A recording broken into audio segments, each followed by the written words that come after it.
Wow, here's some breaking news. Class of 2023 signee Antoine Jackson has asked to be released from his Miami Hurricanes national letter of intent. You are Locked On Canes, your daily podcast on the Miami Hurricanes, part of the Locked On Podcast Network, your team every day.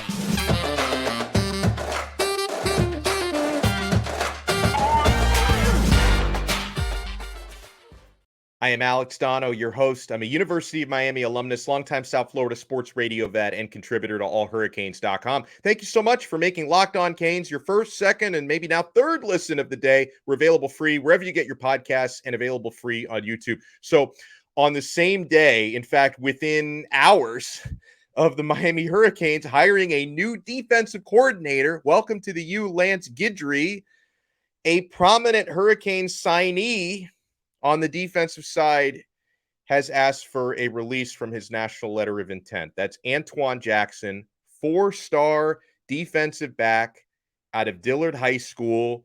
He wants to reopen his recruitment. So this news was first broken by Frank Tucker at Canes County, the Miami Rivals site, who tweeted, "Breaking news, four-star Dillard cornerback Antoine Jackson requests to be released from his NLI with Miami." Now, in case that tweet wasn't good enough for you, the man himself confirmed it. Antoine Jackson himself quote tweeted that report with 100% true, all love. So Jackson is asked to be released, and it's an unfortunate thing. Really talented defensive back. We've talked about him a lot on this show. He was originally classified as class of 2024, should really only be heading into his senior year of high school. He decided to classify early, had committed to Miami last summer. He had been previously a Georgia commit, decommitted from Georgia, flipped to Miami. He did sign his national letter of intent in December, but there was always something weird with Antoine Jackson. You know, there were some rumors a few weeks before signing day that he might be in the crosshairs of Coach Prime, that Deion Sanders could be interested, and maybe he would give Colorado a look. And then days before signing day, there was some smoke about East Carolina, that he may flip his commitment from Miami to ECU. Neither of those things happened. He did take a visit to ECU. It's been reported that East Carolina is where Antoine's girlfriend is enrolling. She's an athlete. So there was some thought there that maybe he and the girlfriend want to go to college together. And even, up until the morning of first national signing day on December 21st, there was some rumblings like, hey, is he going to sign? Is he going to follow through with this? Is he going to back out of the national letter of intent? So maybe on the day that he did sign it, ultimately he wasn't really 100% sure, and now he's having second thoughts. And let me say this. God bless you, young man. Go do what's best for you. I think the most important thing is he needs to be happy. He needs to feel fulfilled. And as someone who loves the Miami Hurricanes and as someone who covers the Miami Hurricanes, I only want guys on the team who want to be here, right? I don't want players signing and enrolling in my program if their heart is not in it. It's not fair to him. It's not fair to the coaches who have to coach him. It's not fair to his teammates. If you got somebody who doesn't really want to be there and isn't fully invested, you've got to follow your heart. You got to follow your family, because I'm sure that there are a lot of other, cooks in the kitchen that are helping him make this decision. And yeah, a month and a half after signing the letter of intent, I can't imagine that's an easy decision for the young man to make, to decide, I really don't want to be here. I'm sure that comes with a very heavy heart, and he's given a lot of thought and prayer to that. And go be great.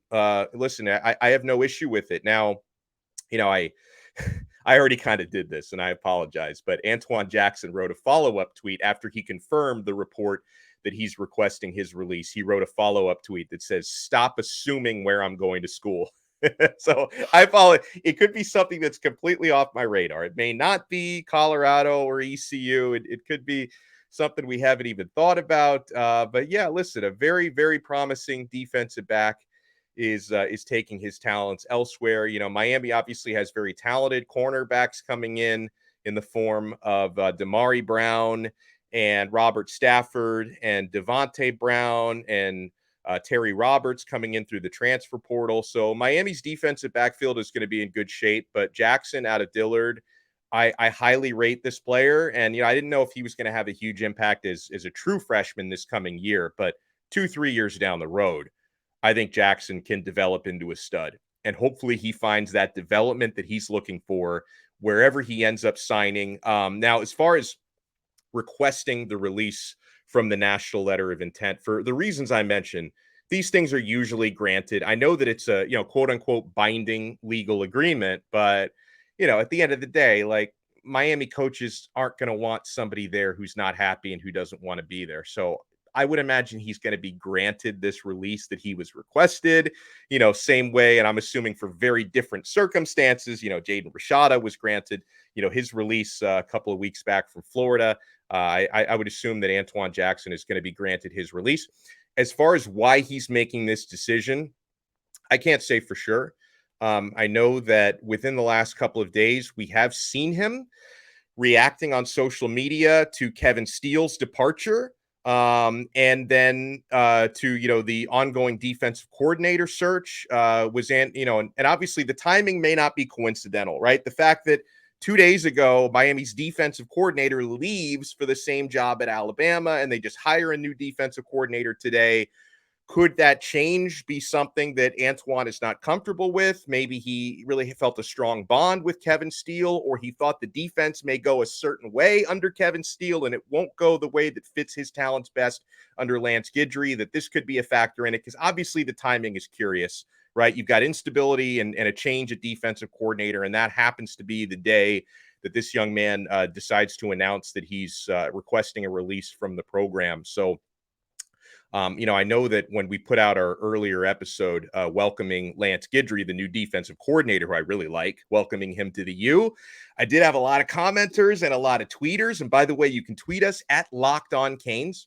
And if you follow us at Locked On Canes, we will follow you back. But a lot of people were saying on Twitter, like, Donno, I wonder if there's going to be like an exodus of defensive players, guys who may not like the way that they could fit in the new system. I think a lot of guys are going to like it because Guidry is very aggressive. So I don't think that too many guys are going to be averse to Lance Guidry's system or anything like that. Very aggressive 4-2-5, force a lot of turnovers, uses speed well. So yeah, I feel like most of the players on the roster are not going to have a problem with that. But at the same time, whether you're somebody who's 2-3 years into it, or if you're a guy who just signed a national letter of intent, sometimes when you sign up to play for a certain coach and play in a very specific scheme, you're not necessarily going to like it when things change, and you might decide to kind of look elsewhere, something you're more familiar with. So that might be happening with Antione Jackson. So he's confirmed, he's requested his release from the program. I assume they're going to grant him his release because they're not going to want to keep an unhappy player on board. And I wish him the best. Antione, wherever you wind up, it's been a pleasure covering your recruitment. I wish I could have seen you at least one time on the Green Tree practice fields, but it's been a pleasure to cover your recruitment. And if you don't want to be a Cane, go find someplace you want to be. So that is that. We will talk to you guys again. If any more news breaks, maybe we'll hire an offensive coordinator today. Everything else seems to be happening today. If any more news breaks, we will be back for another episode of Locked On Canes, part of the awesome Locked On Podcast Network, your team every day.